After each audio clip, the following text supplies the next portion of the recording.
Rev up your engines!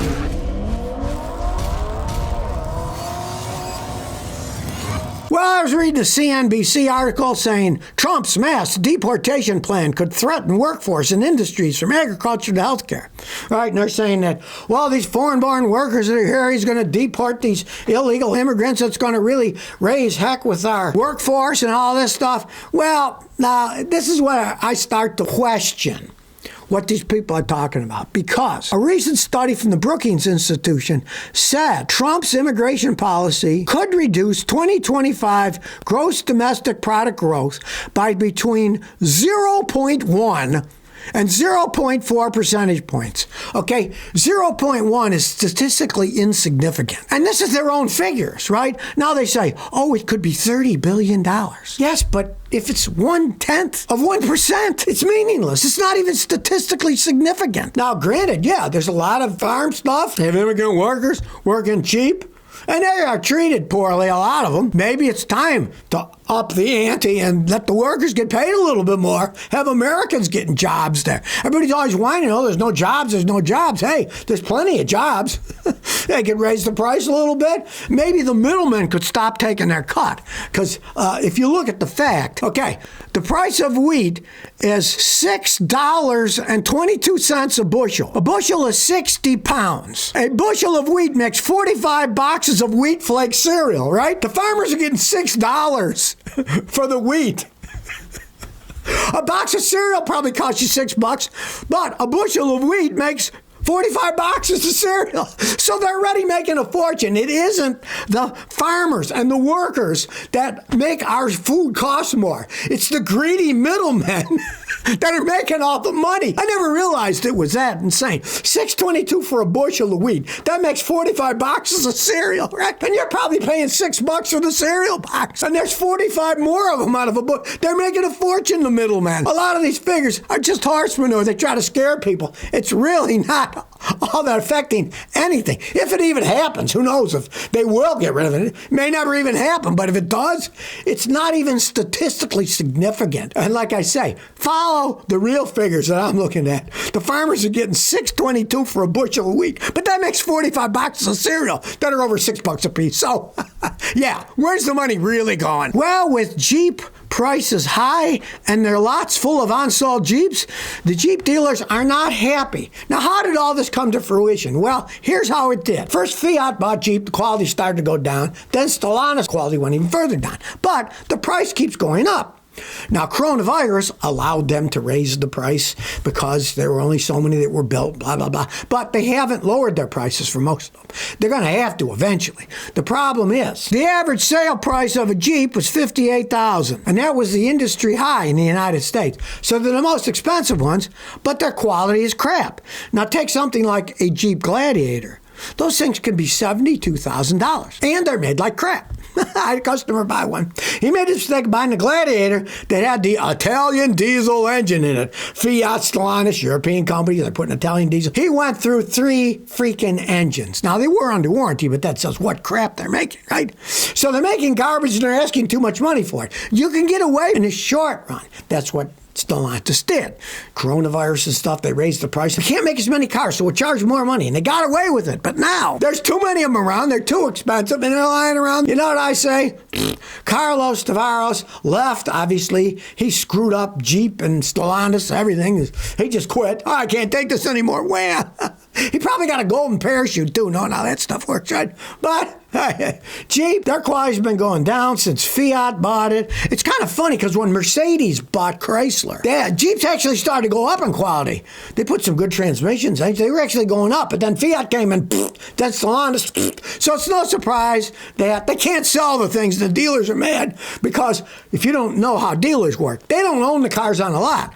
They are like you. The bank loaned them money for all the cars, and every month, if they don't sell a car, they got to pay the interest note to the bank. So if they don't sell something for 10 months, that's 10 payments that they lost. They had to pay out of their own pocket. So they're mad as can be. Well, that's the way it goes when you make crappy products and charge too much money for them. Well, Ram lack of quality is out there again. Ram is now recalling 300,000 Ram trucks because the brake systems don't work right. A faulty part could cause braking and traction control systems to keep it from skidding to fail. They say that the hydraulic control unit on the ABS system is prone to failure. Now, this is on 2017 to 18 Ram 2500, 3500, 4500, and 5500. I have seen these people attempt to fix it. We'll do software, it never fixes anything. The hydraulic control unit for these things cost a small fortune.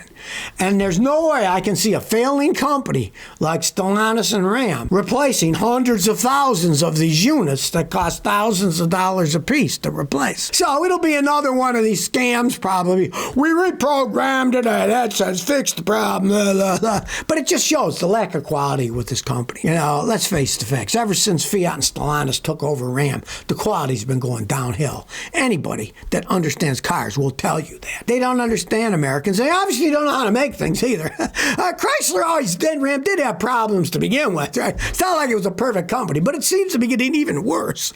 And now the head of Stellantis, Carlos, bye, I'm out of here.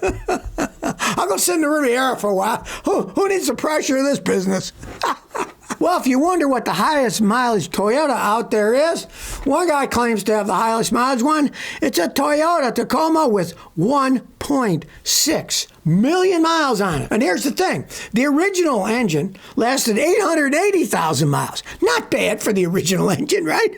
But then he put in a used engine that already had 100,000 miles on it. And that one went 845,000 miles.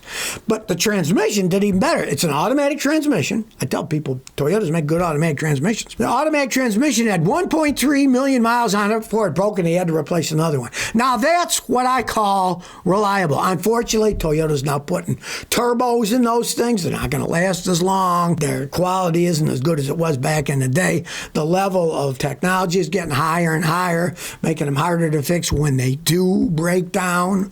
But hey, you can't argue with this particular Tacoma. The guy also took care of it. He had 192 oil changes. So hey, he's taking care of the vehicle. I'm sure he probably did an awful lot of highway driving too, because realize highway driving is equivalent to like 15-20% of city stop and go driving. So they're going to last longer and higher. All the vehicles I've ever seen personally that had 1 million miles or more were driven on the highway an awful lot. Well, I tell people if you got dirty fuel injectors, you got carbon buildup. My friend Bernie in Albuquerque, New Mexico has an ATS cleaner. Well, here's an email from one of the viewers. And he says, Scotty, I ordered ATS before, and this time when I ordered, they sent me an extra 2-pack box. I called with credit card in hand, offering to pay for the second box. And the lady who answered the phone said, it's okay, just take it. You don't have to pay. That's what Jesus did on the cross. A free gift. I just wanted to share it with you. Merry Christmas, Scotty. I like Bernie and his guys. They're top-notch people. The only problem that Bernie ever had was he had a guy who was serving as his distributor who really was not delivering stuff. He was screwing customers over.